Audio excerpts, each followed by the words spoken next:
এখন ভাত হবে না?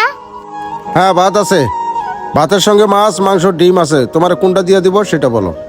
আঙ্কেল, আমার মাছ মাংস কিছুই লাগবে না, আমার শুধু 1 প্লেট ভাত দেন। হুদাই ভাত তরকারি দিব না? হুদা ভাত তরকারি ছাড়া কেমনে খাবি? আঙ্কেল, আমি তরকারি ছাড়া ভাত খেতে পারবো, আমার শুধু 1 প্লেট ভাতই দেন। ভাতের সাথে একটা কাঁচামরিচ আর একটা পেঁয়াজ দিয়েন, তাহলে আমি খেতে পারবো। তুমি তাহলে ওই টেবিলে গিয়ে বসো, আমি ভাত দিতেছি। ঠিক আছে আঙ্কেল, আমি গিয়ে বসতেছি। যাই গিয়ে বসি। 2 মুঠো ভাত খেয়ে আবার চালু করে কাজে যেতে হবে।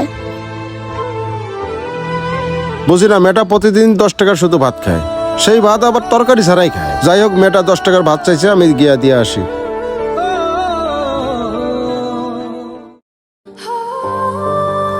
এই যে তোমার ভাত। আঙ্কেল, আপনাকে না বললাম একটা কাঁচামরিচ আর একটা পেঁয়াজ দিতে? আচ্ছা ঠিক আছে, আমি আনতাছি। কই আঙ্কেল এখন আনতেছে না কেন পেঁয়াজ আর কাঁচামরিচ? এই যে পেঁয়াজ আর ওই কাঁচামরিচ। ঠিক আছে আঙ্কেল।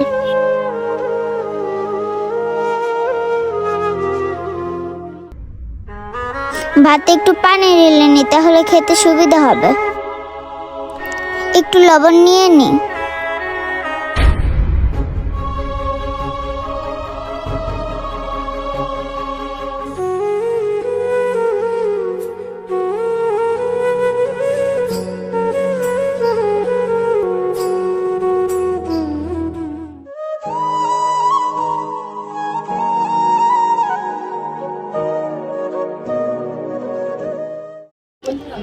ভাই, আমার একটা গরু দিয়ে ভাত দেন।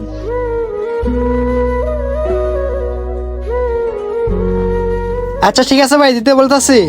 এই মোশারফ ভাই, ওই যে একটা গরু দিয়ে ভাত দেন তো। ঠিক আছে ভাই, দিতাছি। খাওয়াতে শেষ করলাম, এখন চালু করে কাজে যেতে হবে। আঙ্কেল, এই নেন টাকা। এই মোশারফ ভাই, ওর বিল হয়েছে কত? ওর বিল হচ্ছে 10 টাকা। কি ব্যাপার, প্রত্যেকদিন শুধু 10 টাকারই ভাত খায়? আচ্ছা ঠিক আছে, তুমি যাও। এই মোশারফ ভাই, এইদিকে একটু আয়েন তো। আচ্ছা, একটু আগে যে একটা বাচ্চা ভাত খেয়ে গেল, ও কি প্রত্যেকদিনে শুধু 10 টাকার ভাত খায়? জি ভাই, ওই মেয়েটা প্রতিদিন আসা শুধু ওই 10 টাকারে ভাত নেয়, সেই ভাত শুধু কাঁচামরিচ আর পেঁয়াজ দিয়ে খেয়ে যায়। কেমনে যে তরকারি ছাড়া ভাত খায় আল্লাহ জানে। মোশারফ ভাই, আপনি একটু হোটেলে দেখেন, ঠিক আছে? আমার বাইরে একটু কাজ আছে, আমি কাজটা শেষ করে আসতেছি। ঠিক আছে ভাই, তাহলে আপনি আসেন। ঠিক আছে, যাই মেয়েটাকে একটু ফলো করি, দেখি মেয়েটার বাসা কোথায় আর মেয়েটা কি করে। কই গেল মেয়েটা, দেখি তো একটু। ওই যে যাইতেছে মেয়েটা, এদিকে কই যাইতেছে? বাসা কি এদিকে নাকি ওর? আসসালামু আলাইকুম ভাই। ওয়ালাইকুম আসসালাম ভাই। ভাই, একটু আগে যে একটা ছোট মেয়ে গেল, ওনাকে কি আপনি চেনেন? জি ভাই, চিনি। আসলে ভাই, ওর সাথে আমি একটু কথা বলতে চাইছিলাম, ওরে কি একটু ডাক দিয়ে দিতে পারবেন? আচ্ছা ঠিক আছে ভাই, আপনি একটু ওয়েট করেন, আমি ওকে নিয়ে আসতেছি। আচ্ছা ঠিক আছে ভাই, আমি এখানে ওয়েট করতেছি, আপনি ওরে একটু নিয়ে আসেন। ঠিক আছে ভাই, আপনি একটু দাঁড়ান, আমি নিয়ে আসতেছি। কি ব্যাপার, এতক্ষণ সময় হয়ে যাইতেছে এখনো আসতেছে না? ভাই এই যে আপনারা কথা বলেন, আমি একটু বাসায় গেলাম। আঙ্কেল, আমি তো আপনার ভাতের টাকা দিয়ে আসছি। হ্যাঁ আমি জানি, আমি ভাতের টাকার জন্য তোমার কাছে আসিনি। আচ্ছা, তুমি এখানে কার সাথে থাকো আর কি করো? আঙ্কেল, এটা তো আমার বাসা না, এখানে আমি একটা কারখানায় কাজ করি। আমার বাসা হইতেছে ওই দিকে। আর আপনি জিজ্ঞেস করলেন আমি এখানে কার সাথে থাকি, আমি এখানে আম্মুর সাথে থাকি। আচ্ছা, তুমি যে প্রত্যেকদিন আমার হোটেল থেকে শুধু 10 টাকার ভাত খেয়ে আসো, তুমি যে এই কারখানায় কাজ করো, এই কারখানা থেকে তোমাকে টাকা পয়সা দেয় না? দেয় তো আঙ্কেল। তাহলে তুমি সেই টাকা পয়সা কি করো? আঙ্কেল, আমার মা না অনেক অসুস্থ, আমি কারখানা থেকে যে কয় টাকা পাই সেগুলো আমার মায়ের ওষুধের পেছনেই চলে যায়। তোমার বাবা কোথায়? তোমার বাবা কি তোমার মায়ের দেখাশোনা করে না? আঙ্কেল, আমার বাবা তো। হ্যাঁ বলো। আঙ্কেল, আমার বাবা অনেক আগেই মারা গেছে।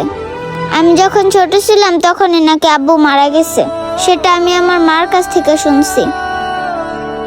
মেয়েটাকে কিছু টাকা দিয়ে দেই, সেই টাকা দিয়ে ওর মাকে ওষুধ কিনে খাওয়াতে পারবে। বাবু, এই নাও, এখানে কিছু টাকা আছে, এটা তুমি রেখে দাও। আল্লাহ, এখানে দেখো অনেকগুলো টাকা। না না আঙ্কেল, আমার এই টাকাগুলো লাগবে না।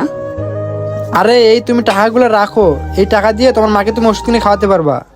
আঙ্কেল বললাম না আমার এই টাকাগুলো লাগবে না, আল্লাহর রহমতে আমরা অনেক ভালো আছি। এই নেন আপনার টাকা, আমার লাগবে না। মেয়েটাই টাকাগুলো রাখলো না, না ওকে অন্যভাবে আমাকে সাহায্য করতে হবে। কিভাবে যে সাহায্য করি ও একটা আইডিয়া। আচ্ছা তোমাকে একটা কথা বলে আমি, আমার কথাটা রাখবা? জি আঙ্কেল বলেন, কি বলবেন? আচ্ছা তুমি যেখানে কাজ করো এখানে তোমার ছুটি হয় কয়টায়? এই তো বিকেল 5টা বাজে। শোনো, প্রত্যেকদিন তোমার 5টা বাজে ছুটি হয় না? তোমার ছুটি হওয়ার পরে তুমি আমার হোটেলে যাবা। হোটেলে যাওয়ানোর পরে গ্লাসে করে কাস্টমারকে পানি দিবা, কাস্টমার যেটা চাইবে ওটা দিবা, টেবিল মুছবা, এগুলো করতে পারবা না? জি আঙ্কেল পারবো। তাহলে তোমাকে আমি দুপুরের খাওয়ান দিয়ে দেবো, রাতের খাবার দিয়ে দেবো, আর বাড়তি কিছু খাবার দেবো, ওটা তুমি বাসায় নিয়ে যা, তোমার মাকে নিয়ে খেতে পারবা। আইবা তো প্রত্যেকদিন আমার হোটেলে কাজ করতে? কিন্তু আঙ্কেল আমার মাকে নিয়ে যে 2 দিন পর পর মেডিকেল যেতে হয়। আরে তুমি তোমার মাকে নিয়ে হাসপাতালে যাবা, এটা তো ভালো কথা। শোনো, তুমি যেদিন যাবা তুমি আমাকে বলবা, আমি তোমাকে যাওয়ার খরচ দিয়ে দেবো, আসার খরচও দিয়ে দেবো। কি বুঝতে পারছো আমার কথা? তাহলে তুমি কালকে থেকে আমার হোটেলে সময় মতো চলে এসো। হ্যাঁ আচ্ছা আঙ্কেল, কালকে তাহলে 5টা বার আপনার হোটেলে আসবো। আমি তো আপনার সাথে অনেকক্ষণ ধরে কথা বলতেছি। আঙ্কেল ওইদিকে আবার আমার অনেক কাজ আছে, আমি আসি। আচ্ছা ঠিক আছে, তুমি তাহলে যাও, কালকে সময় মতো চলে এসো। ঠিক আছে আঙ্কেল। আসসালামু আলাইকুম বন্ধুরা, আমাদের গল্পটি ভালো লাগলে অবশ্যই লাইক কমেন্ট শেয়ার করবেন। ধন্যবাদ সবাইকে।